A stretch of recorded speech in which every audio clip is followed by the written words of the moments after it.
Assalamualaikum warahmatullahi wabarakatuh. Waalaikumsalam warahmatullahi wabarakatuh. Jumpa lagi dalam acara ngobrol santai di F-Pro TV. Sekarang F-Pro TV kedatangan tamu dari jauh banget. Pokoknya tamunya luar biasa. Bintang tamu kita kali ini sangat keren dan punya banyak bakat. Bukan bakat yang terpendam, tapi ini bakat yang luar biasa yang memang bisa kita katakan Bapak Hatu ini multi talenta. Apa aja multi talentanya? Oke, sekarang kita sedikit ngobrol sama Bapak ini. Bapak ini juga bisa dibilang orang tua saya, abang saya, gitu. Perkenalkan dulu Pak. Oke, silakan. Ya, baik. Terima kasih Kang Ferdi sudah mengundang saya untuk datang ke podcastnya. Mudah-mudahan Kang Ferdi selalu diberikan kesehatan oleh Allah Subhanahu Wa Taala. Amin. Dan dijadikan keluarganya sakinah mawaddah warahmah. Amin. Perkenalkan, nama saya Muhammad Sofyan Sauri. Ya, saya perkenalan di mana nih Bang? Mau di silatnya atau di apa nih? Tuh kan, saking banyak multi talenta. Jadi kita panggil Baba ya. Iya, gitu. boleh.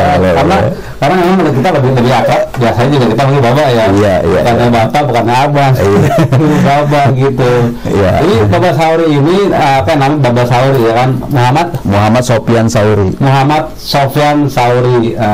Buat teman-teman yang lebih dekat lagi mau kenalnya, ada Facebooknya juga, namanya Facebooknya di Sauri Almadin. Sauri Almadin. Sauri Almadin. Media Facebooknya kalau pengen kenal lebih dekat lagi.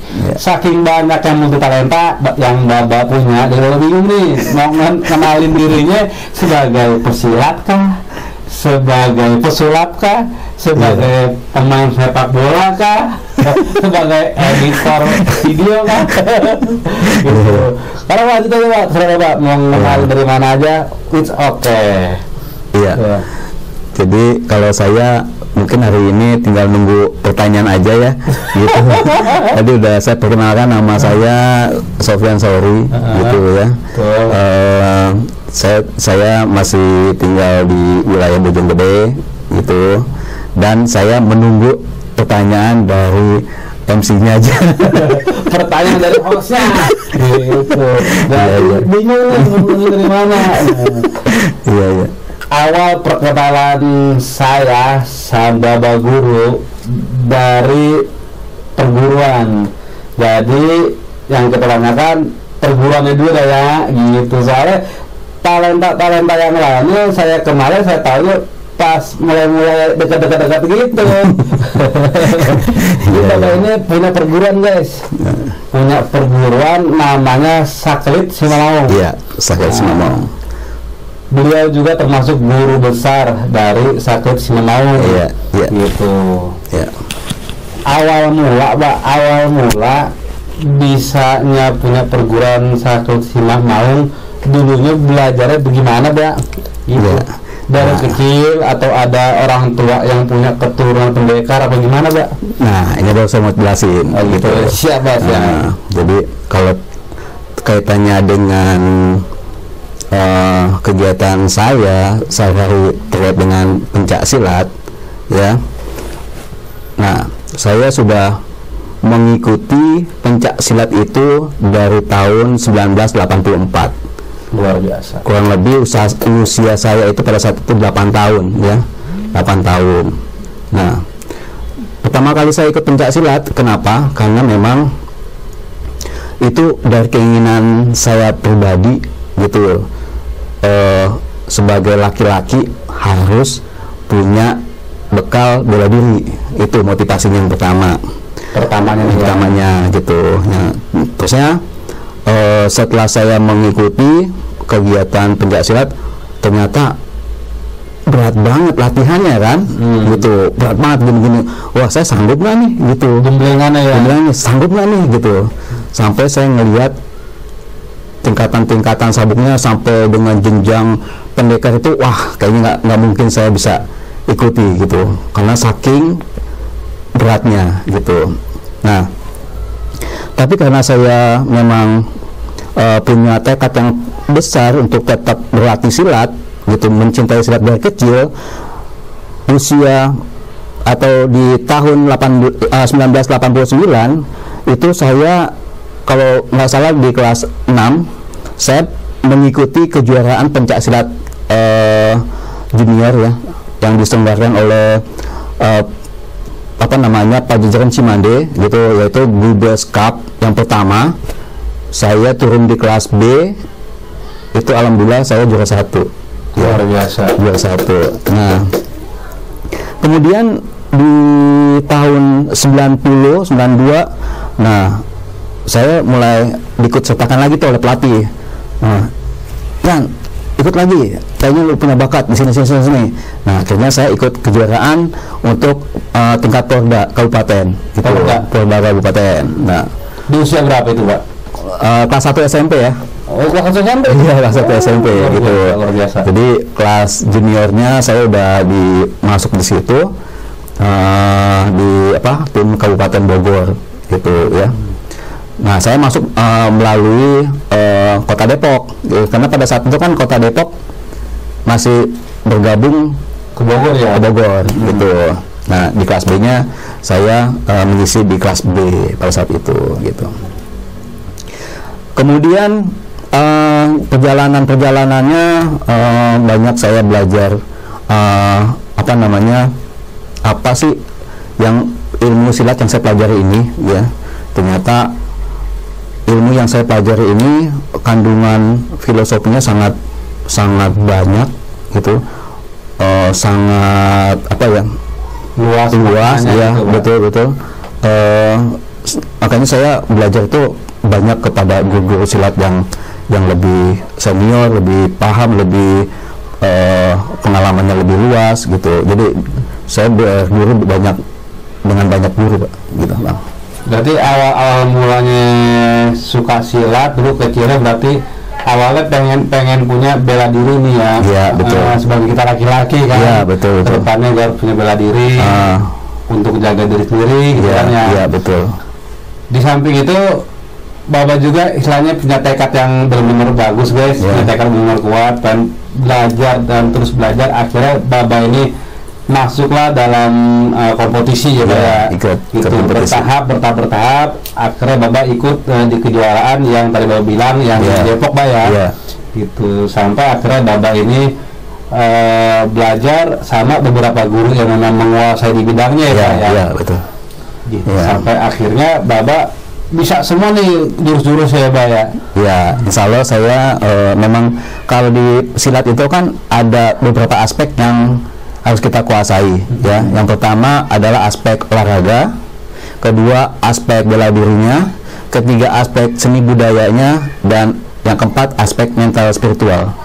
Ya. Nah, kalau di Cimande itu ada satu lagi aspek pengobatan gitu. Jadi ke-5 aspek inilah yang harus kita tekuni semua gitu. Jadi untuk aspek olahraganya saya pernah terjun sebagai atlet olahraga gitu ya. Bela dirinya memang kita harus pelajari bela diri silat Cimande ini bagaimana untuk pertarungan jalanannya atau teknik bela dirinya, Cimande fighternya itu kita pelajari. Kemudian untuk aspek seninya kita juga pelajari itu yang namanya seni budaya tepak salancar, tepak lua, tepak palerdan, itu kita kuasai gitu. Kemudian untuk permainan senjatanya kita juga harus bisa menguasai ya. Jadi kalau di silat itu kan biasa memang banyak sih senjata di pencak silat, cuman saya lebih suka dengan senjata golok. Jadi makanya saya mempelajari bagaimana bermain golok gitu. Dengan bermain golok hasilnya betul, dengan double golok gitu saya pelajari dari guru saya gitu. Nah, kalau spiritual pengobatannya, Pak? Ya, kalau di Cimande kan memang kita diajarkan bagaimana menangani penanganan pertama bila ada siswa yang cedera.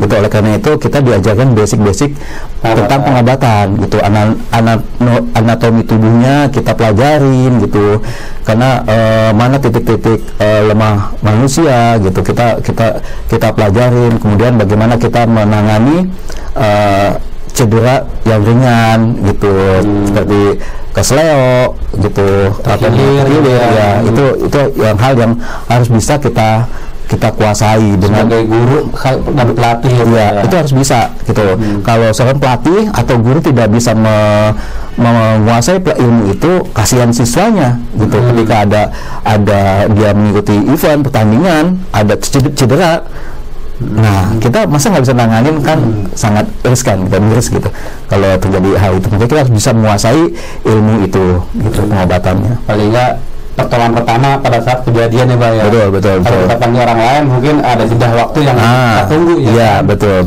Tapi ketika kita bisa menguasai di bidang itu, ketika kecelakaan terjadi, kita harus respect. Iya, betul. Iya. Ke situ ya? Ke situ. Gitu. Kita menyelamatkan nyawa orang ya, gitu. Jadi kita penanganan pertamanya supaya dia itu cederanya nggak lebih parah, gitu. Kita tanganin gitu. Kalau kita diamkan, kan namanya misalkan terjadi benturan atau terjadi patah atau bagaimana, kita nggak bisa apa-apa, kasihan dia gitu kan, gitu. Berarti pembelajaran pengobatannya setelah menguasai beberapa jurus ya. Betul ya. Menguasai beberapa jurus baru diajarin metode pengobatan. Iya, betul ya, gitu ya. Jadi Baba ini berlakunya benar-benar sangat susah payah, penuh perjuangan. Jadi Baba ini berarti banyak jurus yang dikuasai, setelah itu terakhirnya baru jurus pengobatan. Ya. Bukan patah tulang, terkilir dan kesleo. Kalau patah tulang Baba masih belum pegang katanya nih. Bisa kalau mau belajar Baba ini yakin, karena butuh lain tak, cuman hatinya mellow gitu. Mellow itu dulu belum pegangan ya. Cuma tegaan ya.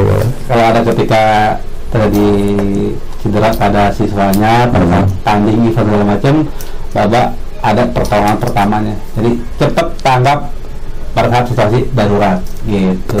Betul. Kalau Pak ngomong-ngomong, kalau orang tua Pak asli mana Pak? Kalau ayah saya itu kelahiran dari Serang, Banten. Ya. Kalau ibu dari Kuningan, Jawa Barat. Ibu Kuningan, Jawa Barat. Ya, gitu. Serang Bantennya mana? Kalau aja ntar ada pemirsa nih rumahnya deketan, wah itu tetangga gue, wah itu tetangga gue gitu. Yang pasti mah di Serang ya. Di Serang gitu. Cuma saya nggak tahu Serang. Gitu. Yang pasti di Serang, jadi skip gitu, kasih alamat. Gitu. Ada yang nontonnya, yang lihat trip shot Baba. Dulu. Nah, selain itu Baba juga menguasai silat. Oh iya Pak, ngomong-ngomong nama perguruannya apa Pak? Oh ya, nama perguruannya. Jadi tahun 2020 ya, tahun 2020 itu saya berinisiatif untuk membuat organisasi perguruan ya, namanya Satelit Simamaung. Nama perguruannya Satelit Simamaung ya. Penamaan Satelit Simamaung itu berdasarkan ya hasil renungan juga istiqoroh gitu. Jadi saya mencari nama itu apa gitu yang cocok dengan filosofi sejalan dengan Cimande gitu ya. Karena Cimande kan Cai Iman Anu Hade gitu. Cimande Cai Iman Anu Hade. Artinya betul. Ya. Cimande Cai Iman Anu Hade. Jadi artinya seorang pesilat Cimande itu haruslah memiliki perilaku akhlak yang baik. Jadi kan Cai itu air. Iman keyakinan, Anu Hade yang baik gitu. Jadi orang kalau yang udah belajar silat Cimande haruslah memiliki akhlak baik. Ya. Kalau dia tidak memiliki akhlak baik, itu bukan apa namanya ilmu yang Cimande, itu bukan gitu.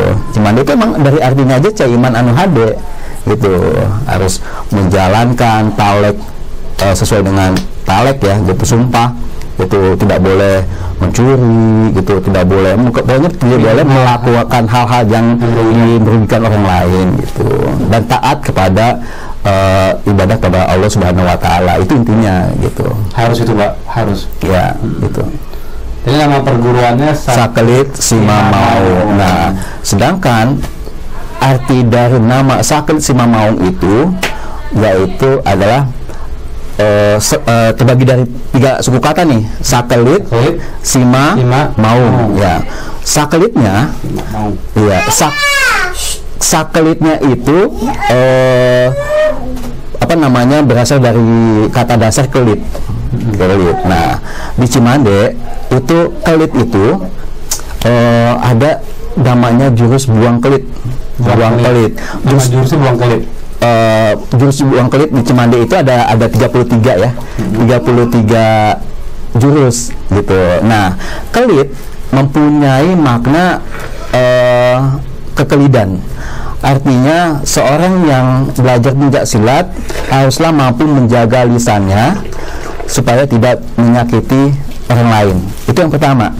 Ya, yang kedua, kelit, kata kelit atau makna kelit yang kedua yaitu membuang segala keburukan. Jadi kelit kan begitu jurusnya tuh.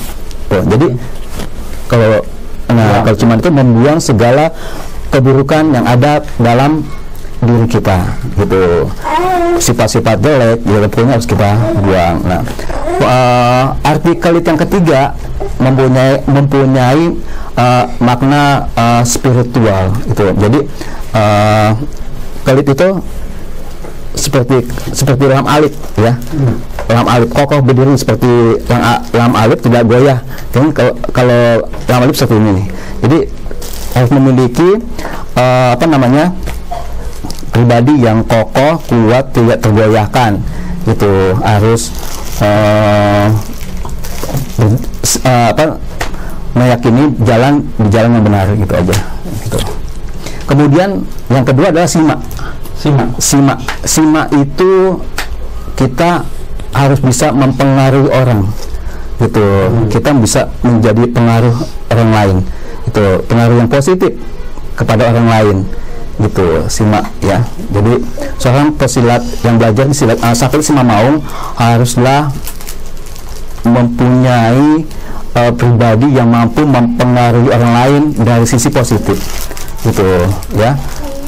Dia harus bisa mampu menjadi contoh tauladan di lingkungannya gitu. Itu makna sima. Kemudian maung itu mungkin bisa berarti macan ya, kalau bahasa Sundanya kan macan gitu, harimau gitu. Tapi makna yang ingin disampaikan di Sakelit Simamaung, maungnya itu adalah manusia unggul. Manusia unggul. Jadi yang belajar di silat Cimande Sakelit Simamaung diharapkan nantinya akan menjadi manusia-manusia unggul. Manusia-manusia mempunyai kompetensi, dapat bersaing di era digitalisasi ini, di era yang sangat modernisasi, haruslah mempunyai kompetensi yang banyak gitu. Jadi kita di Sakelit Simamaung itu makanya tidak hanya diajarkan ilmu silatnya, banyak hal yang harus diberikan, sampaikan kepada murid supaya dia mempunyai kompetensi baik di masa depan gitu. Luar biasa. Kirain teh Simamaung itu macan yang mana gitu ya, angker yang dibawa gitu. Jadi padahal bukan Bang ya? Bukan. Ya. Cuman memang kita harus brandingin nama itu seolah-olah sangar gitu kan. Betul. Gitu. Orang melihat ketika berhadapan dengan Simamaung itu kayak gimana gitu. Padahal yang ingin disampaikan sesungguhnya filosofinya ya bukan seperti itu ya. Ini penuh dengan makna-makna kebaikan gitu. Iya gitu. Luar biasa. Nah guys, sekarang kita udah tahu nih arti dari Sakelit Simamaung, nama perguruan dari Bapak kita nih. Oh ya, Bapak kita nih ngomong-ngomong, Sakelit Simamaung itu buka siswa juga penerimaan untuk saat ini? Iya. Jadi udah banyak sekarang? Ya belum juga sih. Ya, jadi Sakelit Simamaung itu kan baru berjalan 3 tahun ya. 3 tahun. Baru berjalan 3 tahun dari berdirinya tanggal 2 Juni 2020 sampai sekarang 2022 gitu ya. Kita ya memang belum begitu melebar luaskan cabang atau latihan-latihan, hanya baru di beberapa tempat gitu ya. Namun dalam perkembangannya kita sudah memiliki banyak partner gitu di luar negeri gitu. Kita mempunyai partner di Inggris, kemudian di Belgia dan di Chili gitu. Luar biasa di Inggris, Belgia, Chili. Iya, kita itu punya partner di sana ya, partner gitu. Jadi teman yang kita ajak untuk berlatih ya, berlatih silat Cimande, Saklit Simamaung. Jadi mereka teman-teman saya di sana interest dengan ilmu Cimande, makanya mereka mau belajar gitu. Luar biasa. Kirain cuma di Bojong Gede aja guys, ada juga di luar sana. Iya. Nah, oke, sekarang gitu aja perkenalan dari Bapak Guru kita untuk seputar silatnya nih. Nah, untuk sulapnya, Mbak, ada yang mau ditampil pun nggak nih sulapnya? Jadi kalau untuk sulap ya, sulap itu memang kan salah satu hobi saya sebenarnya, hobi saya dari kecil. Sulap hobi, ya, hobi dari kecil. Ya. Kenapa saya suka sulap? Karena saya melihatnya banyak keajaiban-keajaiban yang ditampilkan, dipertunjukkan, diperlihatkan oleh seseorang penampil yang membuat kita jadi terpukau gitu kan, kagum. Wih, kok bisa sih? Nah, disitulah saya mulai, itu gimana ya? Nah, itulah saya mulai suka belajar gitu dengan banyak guru gitu, bagaimana teknik slide hand itu kecepatan tangan gitu, kemudian belajar tentang bagaimana trik-trik itu dilakukan gitu ya. Kemudian dari sisi penampilan gaya-gaya panggung, itu saya pelajari semua untuk performance saya gitu di dunia yang saya sukai di sulap gitu. Gitu. Kalau di sulap sendiri lebih senang namanya apa, Pak? Street magician. Yeah. Street magician. Iya, sulap jalanan. Iya. Lebih cenderung mainnya ke situ ya, Pak ya. Iya, gitu. Walaupun kadang juga tampil di panggung ya, state panggung gitu. Cuman memang saya lebih suka langsung berinteraksi dengan orang ya di jalanan gitu. Kita bermain sulap gitu ya, mungkin itu. Nah, kita cut dulu bentar ya, Pak. Ya, sip.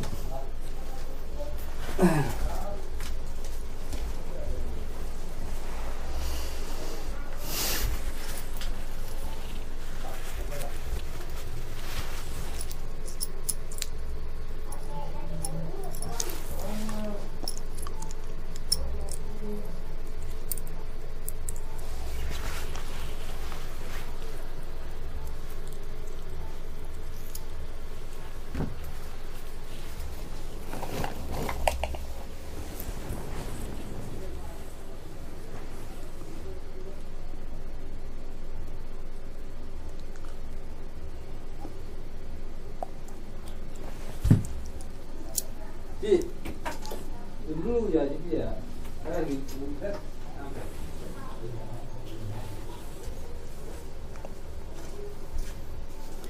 oke, lanjut nih, Pak. Oke. Tag 2. Tadi iklan dulu, tag 2.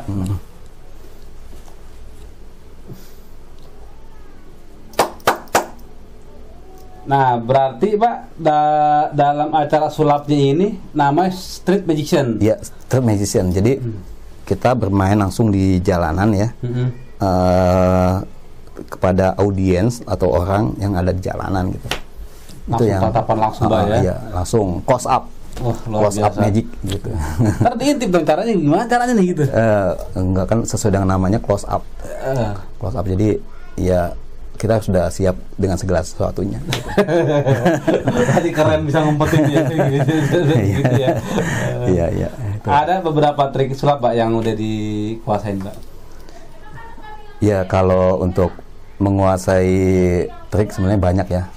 Jadi mungkin ada sekitar 50 ke atas lah triknya yang saya kuasai gitu. 50 ke atas yang udah dikuasain. Ya. Luar biasa, master ini berarti master bro lah, bukannya kaleng-kaleng lagi. 50 trik sulap dikuasain. Berarti ini kalau misalkan ada kegiatan kantor, acara kantor ulang tahun, acara mahasiswa ulang tahun, pengen ngundang baba kita nih sulap, monggo silahkan. Boleh. Ntar nomor telepon ada di deskripsi, nomor beliau ini. Boleh. Gitu. Halo Mbak, tampilin Mbak acara sulap di kantor saya ulang tahun. Bisa. Mbak, anak saya ulang tahun. Gitu Pak, bisa ya? Boleh. Pengen ada acara sulap, bisa. Gitu. Nah, Bapak ini juga udah pernah main di acara pentas bareng sama siapa Pak? Limbat apa siapa Pak? Oh ya, kebetulan waktu itu saya tahun 2015 ya. Tahun 2015 saya dihubungi pihak RCTI untuk semacam edisionalnya magician gitu. Jadi waktu itu RCTI mengadakan kegiatan Mahadaya RCTI, yang mana di situ acaranya adalah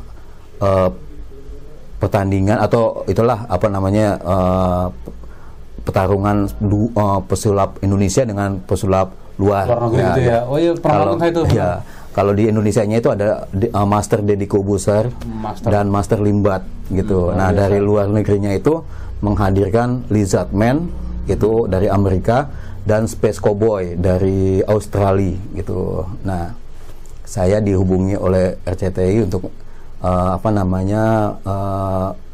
menyambut mereka itu datang ke sini sebagai pesulap jalanan gitu, pesulap jalanannya gitu. Jadi saya ngeluarin trik juga dong, main juga dong. Iya, saya bermain sulap. Kebetulan waktu itu bermain sulapnya di Kota Tua ya, Kota Tua Jakarta gitu. Kemudian ketika kita main sulap,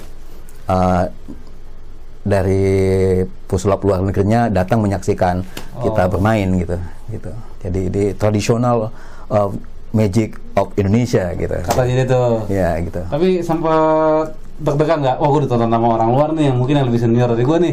Gitu. Ya tentunya sebagai manusia pasti punya itu ya.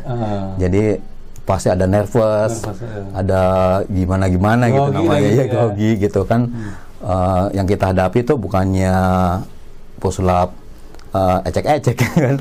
Itu langsung pesulap dunia gitu. Tapi ya kita jalanin aja gitu, kita bermain dengan sebaik-baiknya, dan alhamdulillah kegiatannya berjalan dengan baik gitu. Alhamdulillah ya. Sampai istilahnya ya sampai akhirnya acara selesai, alhamdulillah gitu Pak ya, lancar gitu ya, lancar ya. Gitu kan, alhamdulillah ya. Dan mereka juga sangat mengapresiasi permainan kita ya, walaupun permainan kita mungkin di bawah dia, cuman ya mereka sesama pesulap saling menghargai, support gitu Pak ya, alhamdulillah ya, itu. Nah bro, jadi kalau misalnya yang tadi Bapak sendiri katakan itu sepenggal atau sedikit dari kisah perjalanan Bapak mulai dari silat, terus sekarang sulap, pengalaman sulapnya. Boleh nggak nih sekarang kita kasih lihat pemirsa yang ada di rumah nih, yang lagi nonton nih, sedikit aja nih sulap yang Bapak mau tampil pun di sini. Oh, ya coba. Ya karena Bapak mau tampilin sulap apa nih, Pak? Iya. Apa ya? Oke. Oke, jadi mungkin yang umum ya. Jadi kalau umum itu kan biasanya kalau main itu kalau nggak kartu, kalau nggak koin gitu kan ya. Mungkin di sini saya akan bermain dengan koin ya. Koin, oke. Jadi saya saat ini saya punya 2 koin ya. 2 koin itu. Ini kamera saya deketin aja ya. Oke, deketin aja deh gitu. Jadi kamera kita deketin. Ya. Oke, jadi kamera deketin. Iya. Jadi saya punya ini ya. Saya punya duit apa? 500 sama 100 ya. 100. Oke, sekarang oke, gini ya. Sekarang saya tutup tangan saya. Saya tutup. Itu. Kemudian saya ambil duit yang 500 ya. 500-nya kita ambil. Ini tangan saya kosong ya. Kosong ya. Kosong. Ya, di sini ada duit 500 ya. Nah, oke, di sini masih ada berapa? Masih ada 100. 100. Oke. Sekarang lihat.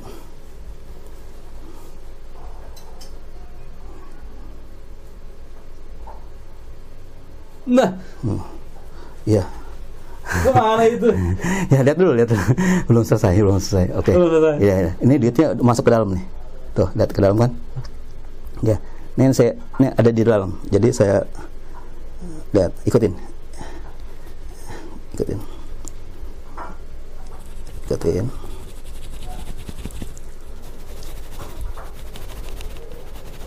Ya.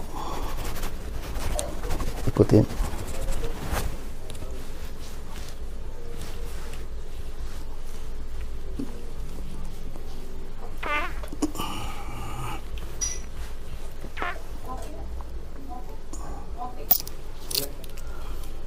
Nah, Iya. iya itu. Oke. Ini Benar. Magic. Luar biasa, bro, luar biasa. Kok kagak tahu itu tato ada di mulut. Keluar. Gitu. Itu Ya. masukin masih jalan biru darah ya. Top. Ya. Luar biasa. Nah, itu baru satu trik. Ya. Mau lihat trik-trik berikutnya lagi, ikutin kita, pantengin terus Pro TV, jangan kemana-mana. Kita akan lanjut sekarang ke Pekansari. Oke, siap. Nah, sekarang kita mau cus ke Pekansari, kita akan langsung street magic di sana, ya kan? Iya, siap. Kita jalan, kita ketemu banyak orang buat mensurat. Pokoknya pantengin terus Pro TV, jangan kemana-mana. Oke, kita akan lanjut ke Pekansari buat bersulap-sulap, buat anin trik-trik sulap oleh Baba Guru kita. Oke? Ikuti terus. Oke, Pak? Oke, sip. Wassalamualaikum Warahmatullahi wabarakatuh. Cus. Ya. Oke.